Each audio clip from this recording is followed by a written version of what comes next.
दोस्तों SK electronics में आपका स्वागत है। दोस्तों कैसे हैं आप सभी? आशा करते हैं आप बहुत अच्छे होंगे। दोस्तों मेरे पास ये एक टावर सिस्टम रिपेयर होने के लिए आया है। इसमें सारे ट्रांजिस्टर वगैरह भी उठ पटांगे। अभी मैंने खोल के देखा, मैंने सोचा आपके लिए वीडियो बनाई जाए क्योंकि आपको भी पता होना चाहिए कैसे कैसे इसको रिपेयर करना है अगर ऐसी कंडीशन आए। तो चलिए पहले आप इसकी कंडीशन देख लीजिए, कंडीशन क्या है। मैं सबसे पहले इसको आपको खोल के दिखा देता हूँ। तो यहाँ पे सबसे पहले तो यहाँ पे आप देख सकते हैं कुछ एक्सपर्ट मैकेनिक है, उन्होंने रेजिस्टेंस वगैरह नीचे से लगा रखी है। और यहाँ पे सोल्डरिंग वगैरह भी आप देख सकते हैं किस हिसाब से की हुई है। चलिए कोई बात नहीं। अब थोड़ा सा इसे उठा करके यहाँ पे यहाँ ले आते हैं। अब आप यहाँ देख लो, बोर्ड की कंडीशन कुछ इस तरह से है, ठीक है, ये देख लो। तो हम यहाँ पे एक इसका कैप्चर भी ले लेंगे और आप भी यहाँ पे एक कैप्चर देख लेना। तो रेजिस्टेंस के कोड वगैरह आप यहाँ पे देख सकते हैं। तो चलिए सबसे पहले अभी इसको समझ लेते हैं क्या क्या चीज़ें हैं, इसमें क्या लगी हुई हैं और क्या कहती हैं, इसका सर्किट क्या कहता है इसका। ठीक है, यहाँ पे एक ट्रांजिस्टर लगा हुआ है, यहाँ पे C9D 669 उनहत्तर, सॉरी। फिर अगला कौन सा लग रहा है भाई? यहाँ पे 600, यहाँ पे 539 लग रहा है, 639 है, B 639, ठीक है। उसके बाद में ये वाले हैं, यहाँ पे लगे हुए हैं 659, यहाँ पे लगा हुआ है 639 उनचास। यहाँ भी 649 है, यहाँ भी 649 है। जो यहाँ है वही यहाँ पर है। तो इसका मतलब आप इसके अपोजिट में जो भी ट्रांजिस्टर लगेगा वो इससे चेंज लगेगा। कहने मतलब ये है, यहाँ पे 688 आएगा और यहाँ पे आएगा 700, ये 18 वाला जो लगा हुआ है। तो ये हमारे ट्रांजिस्टर यहाँ पे लगने वाले हैं। और उन ट्रांजिस्टर को से पहले आप यहाँ पे रजिस्टर तो देख सकते हैं, ये ख़राब हुई हुई रजिस्टर है। ठीक है, अब मैं आपको दोस्तों बता देता हूँ। एक नॉर्मल सिग्नल के लिए 1K की रेजिस्टेंस लगी होती है और हाई सिग्नल के लिए, यानी कि जिससे आप वोल्टेज उसे आदान प्रदान कर सको, तो वहाँ पे 47K, ओ सॉरी 47 ओम, 100 ओम, इस तरह की रेजिस्टेंस लगती है। तो दोनों यहाँ पे जो रेजिस्टेंस लगी हुई हैं ये 100 ओम की रेजिस्टेंस लगा सकते हैं, क्योंकि दोस्तों ये इसको इनेबल करेगी। यहाँ पे आप देख सकते हैं इसके बेस को इनेबल करेगी, क्योंकि इसको बेस को बिल्कुल डायरेक्ट इनेबल करेगी तो इसे हमें इस वाले ट्रांजिस्टर से डायरेक्ट वोल्टेज देनी पड़ती है। तो यहाँ पे आप अगर वोल्टेज दे रहे हैं तो आपको ओम्स में रेजिस्टेंस लगानी है, अगर आप सिग्नल दे रहे हैं तो किलो ओम में रीडिंग वो लगानी है आपको। तो जैसे कि यहाँ पे आप देख सकते हैं, यहाँ पे किलो ओम में है, ये भी किलो ओम में है। और यहाँ की आप देख सकते हैं, यहाँ पे एक ये जो रेजिस्टेंस लगी हुई है और एक ये रेजिस्टेंस लगी हुई है, दोनों की वैल्यू ही यहाँ पे चेंज है। जबकि यहाँ पे दोनों ही आप सेम भी लगा सकते हैं, यहाँ पे भी 100 ओम की लगा सकते हैं, यहाँ भी 100 ओम की लगा सकते हैं। इसमें से दो रेजिस्टेंस यानी कि मिसिंग है। अब यहाँ पे चलिए इसकी प्रक्रिया, पहले सबसे पहले यहाँ पे क्या करते हैं, बोर्ड को अच्छे से क्लीन करते हैं, इन दोनों ट्रांजिस्टर को भी निकालते हैं और इन्हें निकाल करके चेक करेंगे। जब ऐसी कंडीशन बनती है दोस्तों, ट्रांजिस्टर ये ख़राब हो जाते हैं। तो ये ट्रांजिस्टर बेशक आपकी रीडिंग सही दिखा रहे हैं दोस्तों, इन्हें चेंज करो, मेरा मानना तो चेंज करो। और साथ में ये ट्रांजिस्टर भी चेंज करो, जैसे आप ये देख सकते हैं ना, ये 4 लगे हुए हैं, इनको भी चेंज करो जो इसके अल्टरनेटर लगते हैं। तो दोस्तों ये चीज़ें बहुत याद रखने वाली, जैसे यहाँ पे 18-15 लगा हुआ है, ठीक है। उसके बाद देख लें कौन सा है, यहाँ पे 18-15 है। उसके बाद यहाँ पे देख लें कौन सा है, यहाँ पे 10-15 है। तो उसके अल्टरनेट में जो भी ट्रांजिस्टर बैठता है वो आप लगा सकते हैं। तो चलिए इस सर्किट को पहले मैं होम थिएटर के बाहर निकाल लेता हूँ और फिर आपको दिखाता हूँ। तो आप देख सकते हैं दोस्तों, सर्किट को हमने पूरा बाहर निकाल लिया है। अब यहाँ पे हम इसके अल्टरनेट ट्रांजिस्टर को देखते हैं, ठीक है, इसके नंबरों को देखते हैं, फिर आपको दिखाते हैं यहाँ पे। दोस्तों इस सर्किट के जो यहाँ पे ये छोटे वाले ट्रांजिस्टर इधर की साइड पे लगे हुए हमने निकाल दिए हैं। अब इसमें ये जो बाकी ट्रांजिस्टर लगे हैं ना, पहले चेक कर लेना है निकालने से पहले। अब इन्हें चेक करने की विधि क्या है, देखो, कोई भी ट्रांजिस्टर हो उसे base to collector, base to emitter ही चेक किया जाता है। ये इसकी विधि होती है चेक करने की, ठीक है। चलिए अब यही चीज़ें एक बार चेक कर लेते हैं। तो हमने मल्टीमीटर को लगाया कंटिन्यूटी मोड पे, यहाँ पे आप देख सकते हैं, इधर से कर लेते हैं, यहाँ पे रख दिया, ठीक है जी। अब यहाँ पे इसको हम चेक कर लेंगे। यहाँ पे हमारा जो भी ट्रांजिस्टर होगा उसकी पिन नंबर 3 बेस है, ठीक है। तो पिन नंबर 3 यहाँ पे इसकी बेस है। तो हम इसे पलट के लगाते हैं एक बार, देखो 675, ये देखो 675, और यहाँ पे थोड़ी बढ़ के आएगी 680, ये ठीक है, ठीक है। आपको सही दिख रहा होगा, देखो, क्योंकि मेरे हाथ पे फोकस करता है कैमरा। अब उसके बाद यहाँ पे और भी ट्रांजिस्टर लगे हुए हैं, इसको पलट के लगा लेंगे। इसका बेस कलेक्टर एमीटर अलग है, 698, यहाँ पे थोड़ा कम मिलेगा, ये इधर से चेक करेगा, 692, 698, क्योंकि इसका बेस इधर की तरफ आ रहा है। अब हमें बाकी यहाँ पे ट्रांजिस्टर लगे हुए हैं, इनको चेक कर लेना है।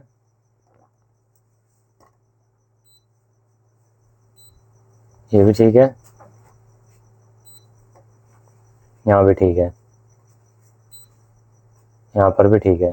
ठीक है, मतलब जो यहाँ पे हमारे ट्रांजिस्टर लगे हुए हैं करीब करीब ठीक हैं। पलट के लगा देख लेंगे। यहाँ पे जो हमारे ट्रांजिस्टर है वो ठीक है। ऐसा होता है बेस टू कलेक्टर जो रीडिंग आती है तीनों लैग पे, जैसे मतलब बेस पे कोई भी लैग रखी, इस पे थोड़ी कम आएगी, इस पे थोड़ी ज़्यादा आएगी।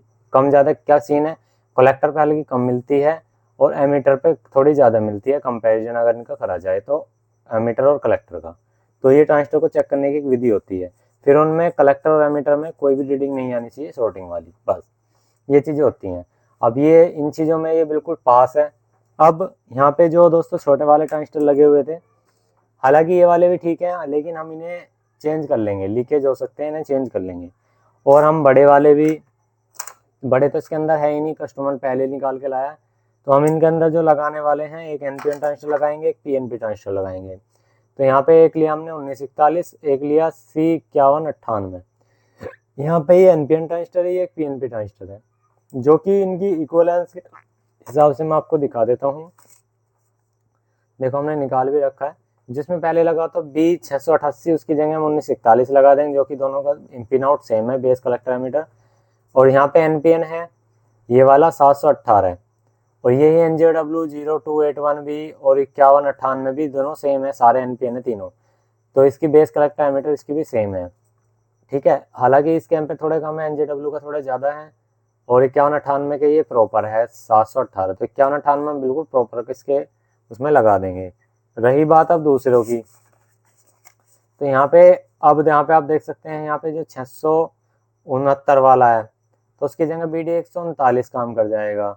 उसका एमीटर कलेक्टर बेस सेम है, वो भी एनपीएन है। अब यहाँ पे B649 जो है, ये आपका पीएनपी ट्रांजिस्टर है, इसकी जगह BD140 लग जाएगा, जो कि एस पर सेम है। तो चलिए वो चीज़ अब इसके अंदर लगाते हैं। पहले हमें करना पड़ेगा बोर्ड को क्लीन, ये सारी चीज़ें कर लेते हैं एक तरफ। और हम यहाँ पे सबसे पहले पीसीबी को करेंगे क्लीन। यहाँ पे पीसीबी को हमें करना पड़ेगा क्लीन, ठीक है।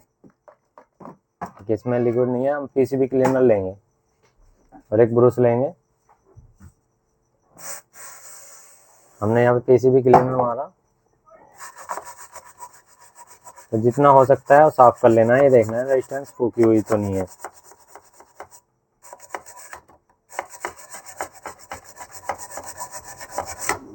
ठीक है, तो यहाँ पे करीब करीब ठीक है, रेजिस्टेंस यहाँ से जली हुई नहीं है।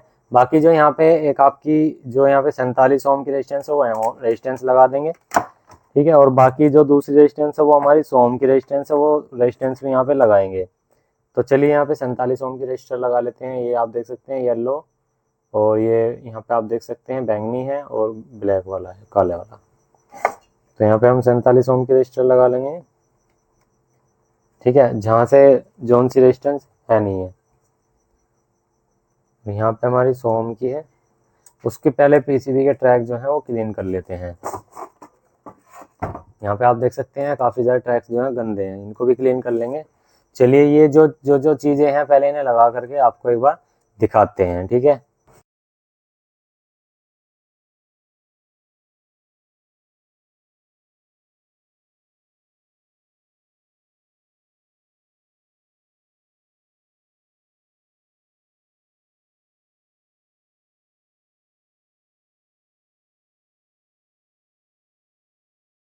तो यहाँ पे आप देख सकते हैं बोर्ड हमने दोस्तों इसमें जो जो कंपोनेंट थे खराब वो हमने डाल दिए हैं। यहाँ पे आप देख सकते हैं, यहाँ पे हमारे एक एनपीएन ट्रांजिस्टर था जो कि 5198, उसी के सामने भी एनपीएन ही था इसकी उसके लिए सिग्नल के लिए, ड्राइवर के लिए। यहाँ पे 1941 है, तो यहाँ पे 140 था इसके लिए ड्राइवर के लिए, क्योंकि यहाँ पे इसकी जो वो करिएगा गया ना ड्राइवर सेक्शन, यहाँ पे सारा अपोजिट टू पॉजिटिव बनाया हुआ है। ठीक है, वो एक ट्रांजिस्टर की यहाँ पे लैग टूट गई थी, तो हमने 139 ही लगा दिया उसकी जगह। अब यहाँ पे आप देख सकते हैं जो जो हमारे कंपोनेंट ख़राब थे वो हमने यहाँ पे लगा दिए हैं, फिल कर दिए हैं। चलिए अब चेक करने की बारी आती है। चेक कैसे करना है, यहाँ पे एक रेजिस्टेंस लगी हुई है हमारे स्पीकर के लिए, एक रेजिस्टेंस लगी हुई है ये, जो कि आप यहाँ पे सफ़ेद वाली ये देख सकते हैं, क्योंकि इनकी जो दोनों आउटपुट होगी वो स्पीकर की आउटपुट कहलाएगी। और एक आउटपुट है हमारी यहाँ पे, यानी कि ये जो लाइन आप देख रहे हैं ये एक आउटपुट है और एक ही आउटपुट है। और यहाँ पे एक ग्राउंड है, क्योंकि ग्राउंड ये यहाँ से आ रहा है। तो चलिए अब हम एक बार ये चीज़ चेक कर लेते हैं। तो इसके लिए हमें करना क्या होगा, हम आपको एक स्पीकर लेकर के दिखाते हैं जो हम हर वीडियो में लेते हैं, 8 इंची वाला, वही बफर वाला स्पीकर। तो हम उसकी एक क्रोकोडाइल पिन यहाँ लगा लेंगे, और जो हमने साइड रिपेयर करी है उसकी एक क्रोकोडाइल पिन यहाँ लगा लेंगे, और जो इसकी यहाँ पे ऑडियो है हम इस पर हाथ लगा करके देख लेंगे। तो चलिए ये हमने स्पीकर ले लिया, यहाँ पे आप देख सकते हैं। और हम यहाँ पे पहले ग्राउंड को अटैच कर लेते हैं। तो ग्राउंड जो है हमारा यहाँ पे आ रहा है, ठीक है। सेट को ऑन कर लेते हैं। तो पहले इधर की साइड देखते हैं, जो इधर की साइड बिल्कुल ठीक थी, ठीक है। इधर से नहीं बोलेगी ऑडियो, आप देख सकते हैं यहाँ पे ये जो ऑडियो है, ठीक है। मैं आपको चिमटी से दिखा दूंगा, ये ऑडियो यहाँ से बोलेगी, यहाँ से नहीं बोलेगी। यहाँ से जब बोलेगी जब इधर की साइड पे लगाएंगे। तो यहाँ लगा दिया, अब इधर की साइड बोलेगी। तो दोस्तों हमारी दोनों साइड बिल्कुल ओके हो चुकी हैं। इसी तरह से आपको रिपेयर करनी है। आपको पहले ट्रांजिस्टर देखना है, उसके अल्टरनेट आपको नेट से भी निकाल करके देख लेना है, या कॉपी किताब पे इस तरह से सर्किट को मैच कर लेना है। तो चलिए इसके फाइनल अब कनेक्शन करके आपको रेडी करके चला के दिखाते हैं। बाकी तो हमारे ओवरऑल ओके हो गया, कोई दिक्कत है नहीं इसके अंदर। फिर भी आपको कोई क्वेश्चन क्वायरी हो तो हमें कमेंट जरूर करना, ठीक है। चलिए इसको एक बार फाइनल एक बार हम पैक करते हैं, फिर देखो इसकी साउंड की क्वालिटी वगैरह क्या आती है, मतलब इसके सारे कनेक्शन करते हैं। दोस्तों हमने इसका फॉल्ट पकड़ा, ये खराब किस वजह से हुआ, चलिए मैं दिखा देता हूँ।